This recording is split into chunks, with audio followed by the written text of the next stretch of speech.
आखिर क्यों मिली द्रौपदी कर्ण से युद्ध से पहले।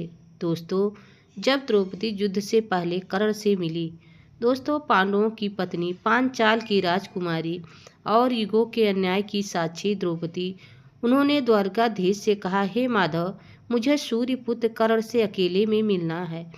कृष्ण चौके, वही कर्ण जिसने तुम्हें भरी सभा में वेश्या कहा था। द्रौपदी ने कहा, हाँ वही कर्ण, परंतु मेरे मन में कुछ प्रश्न हैं जो केवल कर्ण ही दे सकता है, और इस युद्ध से पहले मैं अपने प्रश्नों का उत्तर जानना चाहती हूँ। कृष्ण कुछ देर शांत रहे, मुस्कुराए और बोले, जाओ द्रौपदी, लेकिन यह जान लो, तुम्हें जो उत्तर मिलेगा वे तुम्हें बदल सकते हैं। रात्रि का तृतीय पहर था। कर्ण शिविर में शांत था, परंतु उसके भीतर द्वंद्व चल रहा था। एक ओर मित्रता का धर्म, दूसरी ओर आत्मा की पुकार। तभी द्वारपाल ने सूचना दी कि महारथी पांडवों की पत्नी द्रौपदी आपसे मिलना चाहती है। कर्ण अवाक रह गया। एक क्षण लगा जैसे अतीत वर्तमान से हाथ मिला रहा हो। उन्होंने द्वारपाल से कहा, आने दो। द्रौपदी भीतर आई। उनकी आंखों में क्रोध नहीं था, घृणा भी नहीं था, बस कुछ प्रश्न थे। बस वही प्रश्न जो वर्षों पहले अपमान, तिरस्कार, मौन के बाद जन्म लेता है। कर्ण कुछ पल तक मौन रहे। तब द्रौपदी ने पूछा, कर्ण, क्या आपने मुझे वेश्या कहा था, या मेरी मर्यादा इतनी छोटी थी कि सभा में मेरा चीरहरण होता रहा और आप उस पर हंसते रहे। कर्ण की आंखें नीचे झुक गई, उनका गला रूंध गया। उन्होंने कहा था, लेकिन वह मेरे शब्द नहीं थे, वह मेरा आहत और अभिमान था। उस दिन तुमने मुझे सबके सामने ठुकरा दिया था, मुझे सूर्यपुत्र कहकर मेरा तिरस्कार कर दिया था। मैं भी इस चोट से घायल था। द्रौपदी ने कहा, मेरा वह अपराध नहीं, जीवन का सबसे बड़ा कलंक है। द्रौपदी की आंखें भर आई। उन्होंने कहा, कर्ण, क्या उस दिन मैं तुमको ठुकराया ना होता तो क्या आज सब कुछ अलग होता। कर्ण की आंखें नीली रात में जलने लगी। हाँ, बहुत कुछ अलग होता।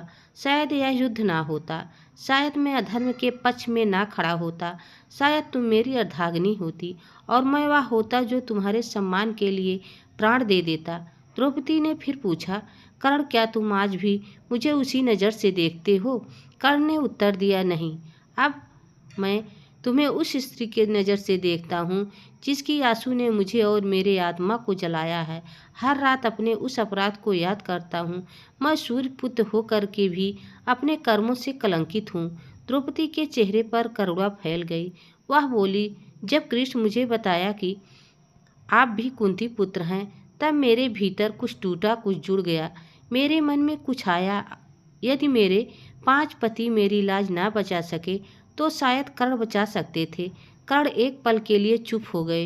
तो क्या समय पलट जाए तो क्या तुम मुझे स्वीकार कर सकती थी। द्रौपदी की आंखों से आंसू बहने लगे। उसने कहा, अगर समय ने मुझे मौका दिया होता और आप अधर्म के मार्ग पर ना गए होते तो शायद, हाँ, मैं आपकी हो सकती थी। कर्ण की नेत्रों में पश्चाताप की आग दहक उठी। उन्होंने द्रौपदी के सामने अपना मस्तक झुका दिया। द्रौपदी, इस जीवन में मृत्यु से पहले अगर मुझे कुछ मांगने का अवसर मिला तो मैं यही मांगूंगा कि तू मुझे क्षमा कर दे।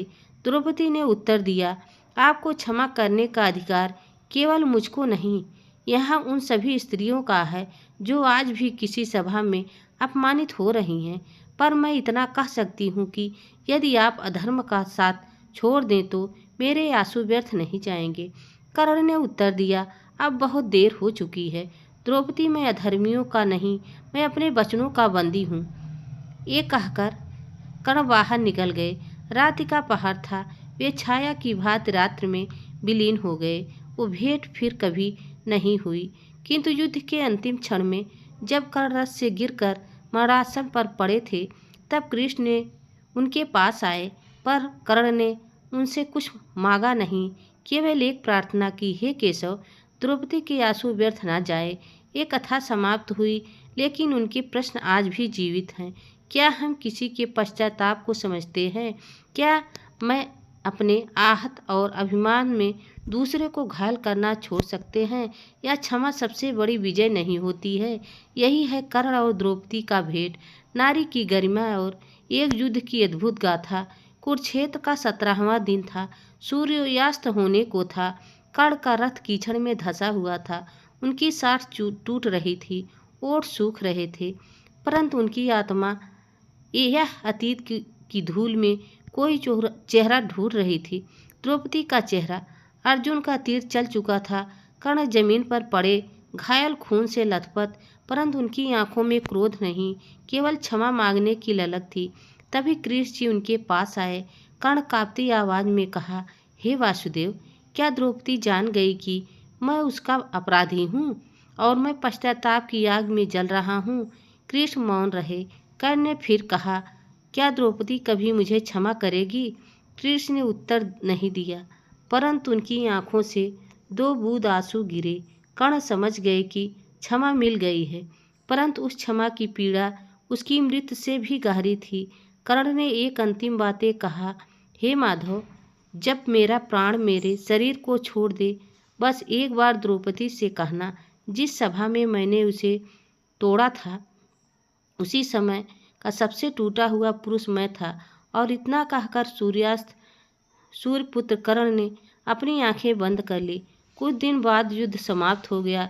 शिविर में द्रौपदी अकेली बैठी थी और कृष्ण जी आए। धीरे से उनके हाथों में एक सामान रख दिया, एक सोने की चंद्राकार ताबीज। यह कर्ण के पास था। मरते समय उन्होंने तुम्हारा नाम उसकी सांसों में बसा था। द्रौपदी ने उस ताबीज को अपने हाथों में देखी और धीरे धीरे उसकी आंखें नम हो गई। उसने कुछ कहा नहीं, पर आंखें मूंद ली। पर उस मौन में एक संकल्प जन्म ले चुका था, अब कोई सभा एक नारी को अपमानित ना कर सके। मैं केवल द्रौपदी नहीं, मैं पूरे समस्त नारी जात की प्रतिनिधि बन गई। कर्ण मरकर भी अमर हो गए। द्रौपदी वह स्त्री बन गई जिसने क्षमता को हथियार बनाया और क्रांति को जन्म दिया। युद्ध समाप्त हो चुका था। कौरवों की सेना का अंत हो चुका था। कुंती विलाप कर रही थी। गांधारी मौन तपस्या में जा चुकी थी। अर्जुन शांत थे लेकिन बिलख रहे थे। युधिष्ठिर के सिर पर मुकुट था, पर भीतर से अपराध की जंजीरें पर एक हृदय अभी था जो भीतर से धड़क रहा था। द्रौपदी जानती थी कि यदि जीत लिया गया है, पर एक रथ लौटकर नहीं आया। वह रथ वो रथ कर्ण का था।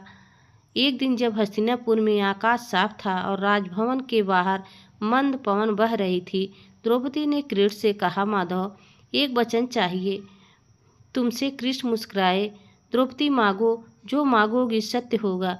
मुझे उस स्थान पर ले चलो जहाँ कर्ण मारे गए थे, जिस धरा पर उनका रक्त गिरा, मुझे उसे छूना है। कृष्ण मौन हो गए और अगले दिन सुबह रथ तैयार हो गया और उसी मार्ग पर द्रौपदी को ले जाया गया जहाँ पर कभी कर्ण का रथ कीचड़ में धंसा था। रथ रुक गया। कृष्ण जी बोले, यही था वह स्थान जहाँ अर्जुन का बाण और कर्ण की नियति टकराई थी। द्रौपदी रथ से उतरी और धरती को छुई और उनका शरीर कांप उठा। उन्होंने एक सपना सा आया, जैसे कर्ण खड़ा हो उनके सामने, शांत, रथ की लगाम हाथ में थी, परंतु उनके रथ के अश्व अभी नहीं चल रहे थे। द्रौपदी ने पूछा, आपका रथ क्यों नहीं चल रहा है? कर्ण मुस्कुराए, क्योंकि तुमने अभी तक मुझे क्षमा नहीं किया। द्रौपदी की आंखों से आंसू गिरने लगे। मैंने आपको क्षमा किया कर्ण, उस दिन भी जब कृष्ण ने बताया कि आप भी मेरे पति के समान हो। कर्ण ने धीरे से सिर झुकाया और धीरे धीरे उनका रथ आकाश में विलीन हो गया। द्रौपदी ने आंखें खोली और फिर वह कुरुक्षेत्र में खड़ी थी। धरती पर अब घास उग गई थी, अब रक्त की जगह हरियाली थी। कृष्ण जी बोले, तुमने कर्ण को मुक्त किया द्रौपदी। अब वह केवल वीर गति को प्राप्त योद्धा नहीं, अब वह तुम्हारी क्षमता से अमर हो गया है। दोस्तों, यह कथा हमें सिखाती है कि जिसको हम सबसे बड़ा शत्रु समझते हैं, वह कभी कभी हमारे जीवन का अधूरा सत्य होता है। क्षमता किसी को केवल मुक्त नहीं करती, वो खुद को मुक्त करती है। दोस्तों, यह वीडियो आप सबको कैसी लगी कमेंट में ज़रूर बताना। चैनल पर नए हो तो लाइक सब्सक्राइब ज़रूर करना। तब तक के लिए राधे राधे, जय श्री कृष्ण, धन्यवाद।